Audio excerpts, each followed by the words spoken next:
Learning Peirush Halacha Beis, the Rambam starts off Maskil Mevorach Be'Priyadomo. We go down the page to the Peirush. We're going to be discussing Tibul Rishon, the first dipping, which yerek you should take, and what you dip it, how much you usually eat. Taking with the table after, in order that the children should ask, well, wait a second, we didn't eat anything yet. If also the Balabaya says Manishtano, and what is Manishtano? So the Rambam starts off Maskil. After he made Kiddush, he makes and he washes his hands, and then he makes a ber priyadomo, and he takes a yerek, a vegetable, and he dips it into charoisis, according to the Rambam. We mentioned this earlier. And he eats a gezayas of the yerek, according to the Rambam. He and everyone that's there. The Rambam says you do not eat less than a gezayas. Now, the Rambam didn't say which vegetable one should take, but the Shulchan Aruch writes he takes karpas or yerek acher, either karpas or yerek acher.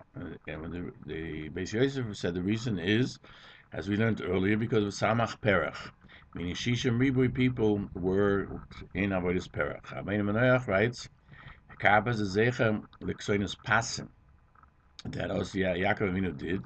That because of it, we came down to Mitzrayim, as Rav says in Shabbos Yud Amud Beis 10b. A person should not change between the children because of Mishkal Shnei Slo and Milas, which is the amount that it costs to, with the weight of the Ksenis Pasim. Yaakov gave to Yosef more than his three brothers. They were jealous, and that's how we came down to Mitzrayim. Furthermore, it says Shumar is it's a type of vegetable that's good to take. It's Meloshin Leil Shimurim. But we don't have this at the moment. We don't know what it is. And certainly, it's good for a pregnant woman or a nursing mother, because the karpas is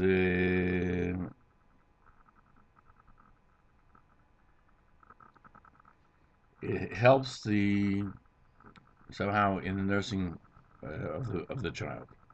Could be that shuma is used for what did you say it was? Fennel? Fennel. You know what sugar Fennel. is? What do you call it? Celery root or something? He says another reason. The karpas shows the nitzochoin, the conquest of the Milchama, because one Chochem said that the early fighters carried karpas on their head, and it seems after you vanquished your enemy, everyone afterwards did the same thing. They had something similar in Rome where they put a leaf of twigs around the head as a show of conquest, a show of great strength. And furthermore, when a person has a wound, it seems that karpas was a good healer, and Mitzrayim worked this with avodas perach. Avram, his Vevaram and their limbs became swollen, and they ate karpas, and that's why you take karpas for Leil Pesach. So we have quite a few reasons for karpas. Tibul is found in the Mishnah, Sochem Kuf Yudalad 114a, that if you bring him Yerokis and you dip them, if he doesn't have Yerokis, only Chazeres, which we call romaine lettuce, you use that as the karpas as well. In other words, you have to dip it then, so the Tainoikis will ask the question why you do it again, and why do you do it at the beginning? What do you dip it in? The Rambam writes, you dip it in charoisis. And Agos Maimons brings from the Maram Tibul Bacharoisis. He also put it into the charoisis. And maybe what Rabbeinu Tam wrote in Toises, what Rabbeinu Tam writes in Toises Psochim, Kuf Yudalad, that you don't dip in charoisis, means that you don't have to definitively dip it into charoisis, but it could be something else. But if he wants to, he can dip it into charoisis, Also, Kairach, the Eid Matzah Mora Yachad, you also, Maram was metabolite in Choroises. And Rabbeinu Shemaya, Rashi, and Sefer HaPardes, and so write the Chuvas HaGoynim, and in the Seder of Rabbeinu Yosef Toim Ilaim. It's the Shabbos HaGodol, you'll see when you say it on Shabbos HaGodol. But the Smag writes that the Rabbanim of Tvas, they didn't do it in Choroises because it's not mentioned in the Mishnah. But they did it either in vinegar or wine. We'll turn the page. And so I found in Taisus Rabbeinu Yechiel, he writes that a metabel tibul rishon and Choroises is minig shtus. He even calls it, he ridicules the minig. They bring that the Seva Truma writes that you do it in salt water. And you can do it in salt water even on Pesach, that's on Shabbos. When you can't make on Shabbos, you don't make hilmi, which is the mixture of water and salt, which is used to pickle something, because that's with a lot of melach. But on the Leil of Pesach, it's mutter, and you don't do so much in the water, but it's better to do. Rabbeinu Yitzchak ben Echoisoy says you shouldn't do it on the in Choroises, because Iga Tibul is the second Tibul with Choroises of Mora. If he'll eat it now, Choroises, then he will not eat it afterwards with the same desires you have when you eat something for the first bite of something. But in Yerushalmi it's brought down and you have to make it less thick, the salt water, than it would be used for pickling. The Agos Maimoni Nois Gimel says only Achiz Matzah needs to be with the Yovan. Choroises, who says we find that you have to do it with desire. Furthermore, you only make a broch on Achiz Matzah, you don't make a broch on Achiz Choroises. And we take a shake off the Choroises. And he ends by saying we only have the words of the Maram, that he's the latter, and we usually pass it according to the latest, in certain unique periods of time. And he knew everyone that came before him. And he writes, you do dip it in Choroises. Rabbeinu Yosef Toiv Ilaim, Rabbeinu Shemaya Rashi, Pasku, you do it in Choroises, therefore you should do it in Choroises. Beis Yosef, in Tavai Gimel, wonders why did they take Maram's opinion that you dip it in the Choroises, because if you metabel b'chometz, then for sure you don't have a problem, because there are many Gedolim who feel that Chametz is better, and Chametz is vinegar. Therefore the Shulchan Aruch says that you dip in the Chametz. The Ramah writes that you can take Chametz or salt water. How much should he eat from the carapace? The Rambam wrote that he eats a kazayas and everybody eats a kazayas. Agos Maimonides writes, where does he find this from? Okay, the Mora, you need to eat a kazayas, because it says, and we commemorate Mora today, even when we don't have a Korban Pesach, because that pasuk is talking about a Korban Pesach. We commemorate it by eating a kazayas. But karpas is only coming for the children to see. Why should he eat a kazayas? And he wants to state that what we find written in our edition of the Rambam is a mistake. It should read this is written by Mora, and by mistake they placed it also by karpas. Because why should you have to write this in Mora? Maham told people, he said the halacha is that you don't need a kazayas. If he eats a kazayas, you have to make a very nefashos afterwards. And so, because there's such a gap between this and the time of the Zuda. And so the Rabbeinu Menuach says. But he brings down from the Ravid that you don't make a brocha, achroina. He seems to be correct. The Rash also says the Magid Mishnah. So how do you explain the Rambam? He explains that the Magid Mishnah, you eat a kazayas, because you never eating is never considered eating unless you do a kazayas. That's why the Rambam takes it as a simple concept. If you have to eat, and the Gemara says eating means a kazayas. He writes, somebody wrote, so you write just a little bit, because it's only for the children to ask manishtana. Lamaisa, what's the halacha? The Machaber writes, you take karpas, which is either celery or parsley, lesna kazayas. Today people use potatoes as well. You can use anything. I heard the Beis Yisrael once used banana. Just to be different, he used to try to do all types of different things. and you dip it in vinegar, and you make a very priyadoma. He didn't have a public seder though. This was told to me by somebody who ate by him privately. And he eats it, and he doesn't make a bracha afterwards. So the Mishnah Berurah says that he eats less than a kezayis because there's a suffix. If somebody eats a kezayis, has to make a bracha achroina. That's why most of us eat only less than a kezayis, so we don't have that problem. However, he says in Sivkot Non Vav that even if he eats a kezayis, he doesn't make a bracha achroina because the bracha rishoina is meant to apply also to the morah that will eat during the Suda. Because the morah, even though something in the Suda doesn't need a bracha, but when it's its own unique thing, it's not being eaten with bread, you do have to. And we eat the morah separately. It would see, but for the morah that's eaten with the kairach, you wouldn't have to make a bracha. Because our Mosen after the Suda would thus fulfill his obligation and make a bracha after the karpas. And we'll turn the page. The Rambam writes, then you take away the table before the one who reads the Haggadah himself. There, they used to bring everybody else to tables. We mentioned this earlier in Halacha Aleph. Later said that they would take it away from the Balabayas.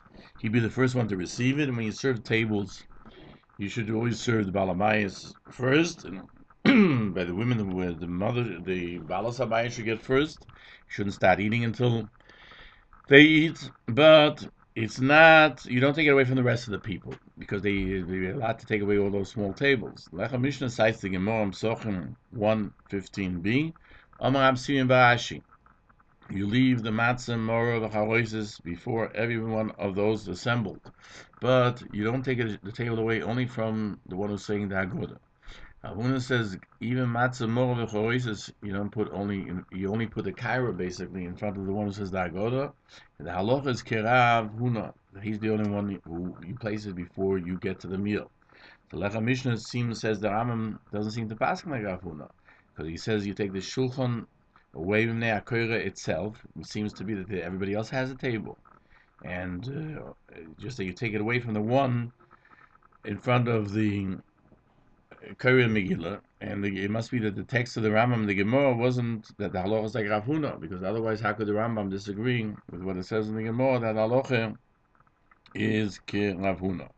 Hameinu Menoyach writes that since around the tables, our tables, we're all sitting, you can't pick up that big table and take it away. And I'm sure that the hostess would get upset if you did it.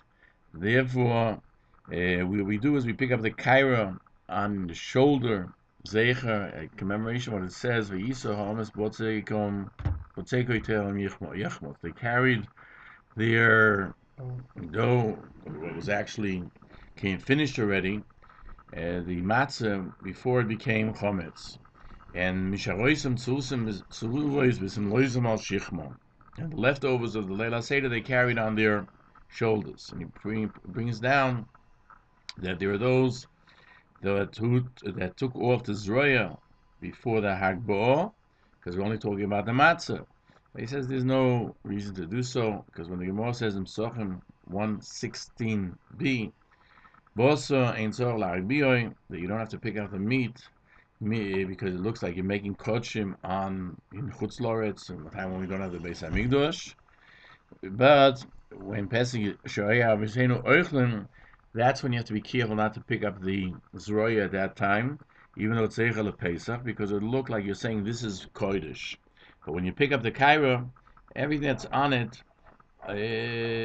nobody's thinking you're being Mekadesh Kodshim. Halacha l'maisa. The Mechaber writes, you bring before the Balabayas a kairo that has on it 3 matzahs, tomorrow, and the Mishnah Berurah writes that you don't have to bring before everybody else this type of order. Everyone takes from the Balabayas.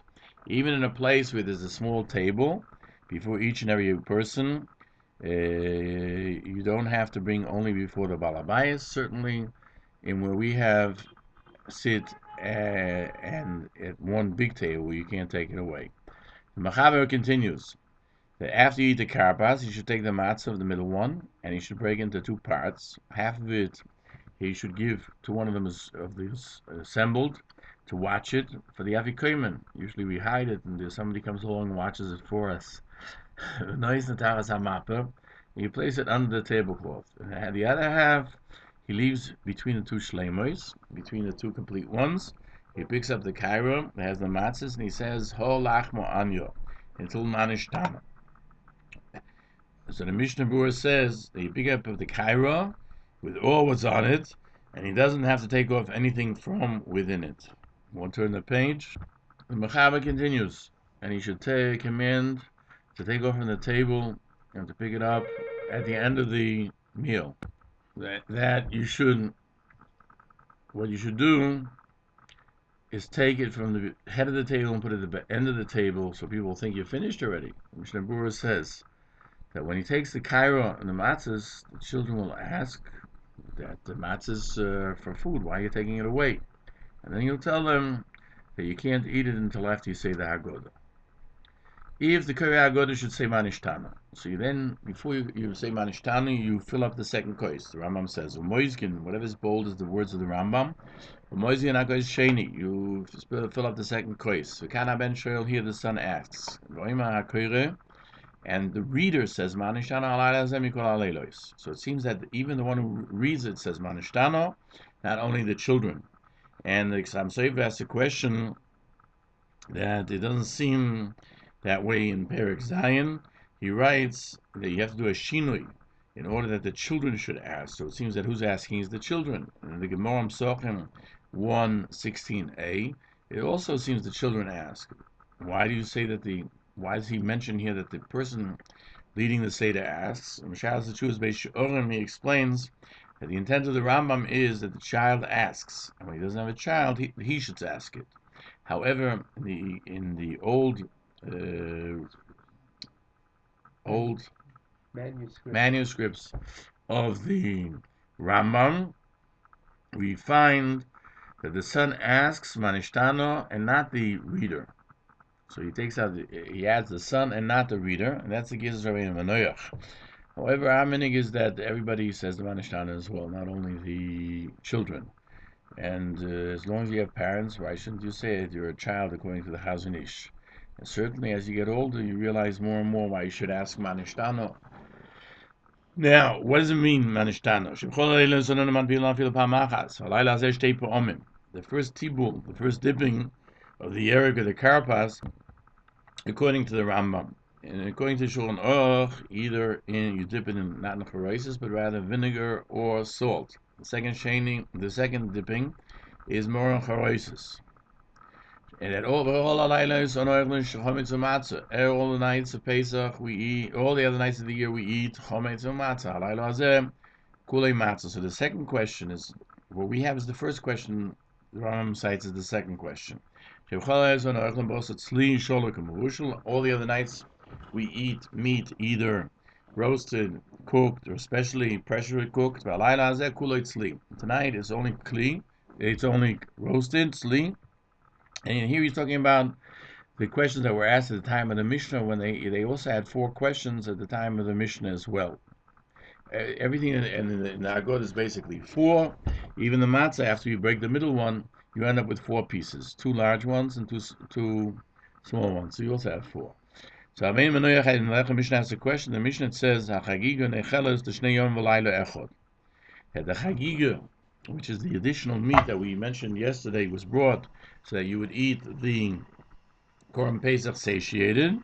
And the Gemara says that the Mishnah is not keben tema. That says that chagiga comes with the Pesach. The din is like Pesach, that the meat that comes with the Pesach has to be eaten only that night. So it would seem that the Mishnah says that the chagiga is eaten like any other shlomim, which is 2 days and 1 night. And it's eaten roasted and only for 1 night, according to Ben Tema. And Rav Chizah says that the Mishnah in 1:16a, we'll turn the page, it says, Halayla Azeh Kuloitzli. That Mishnah, even though it doesn't quote anyone, would be a Stam Mishnah, is according to Ben Tema, that even the Chagiga has to be eaten sleep. The Rambam Paskins, the Chagiga, Necholos Shnei Yom V'Layla. So in one instance, the Rambam says you can eat the Chagiga for 2 days and 1 night. How can you write over here that you only eat roasted, if that's the case, because you can eat the Chagiga cooked or baked or however else you want it? So the Lerech Mishnah remains with a question because of that, because the Rambam would seemingly be at odds with himself. The Rae Gann answers,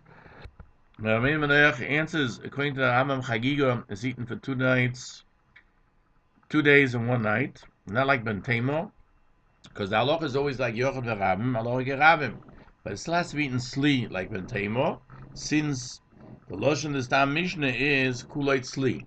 And so we have sort of a compromise between the two people. And as far as eating, when they had the Beis HaMikdash, which we hope we'll still have this year, we'll be able to bring a Korban Pesach, we'll eat everything tzli. If we have to eat the Chagiga, we'll eat the Chagiga.